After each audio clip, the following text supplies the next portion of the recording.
ઠેર ઠેર કચરો, દારૂની ખાલી બોટલો અને પ્લાસ્ટિકની કોથળીઓ.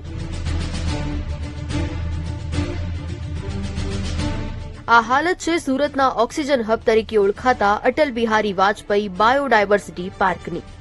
દિવ્ય ભાસ્કરના રિયાલિટી ચેકમાં જે દ્રશ્યો સામે આવ્યા તે સુરત મહાનગરપાલિકા અને પોલીસ તંત્રની ઊંઘ ઉડાડી દે તેવા છે. પરંતુ જ્યારે વાત કરવામાં આવે આ પાર્કની તો એની દશા દુર્દશામાં બદલાઈ ગઈ છે. અહીં લોકો માત્ર દારૂ પીવા માટે આવે છે તેવી સ્થિતિ હાલ અહીં જોવા મળી રહી છે. જે બાયોડાયવર્સિટીનો ઉલ્લેખ આખા દેશમાં થાય છે તે હાલ દારૂડિયાઓ માટે હોટસ્પોટ બની ગયો છે.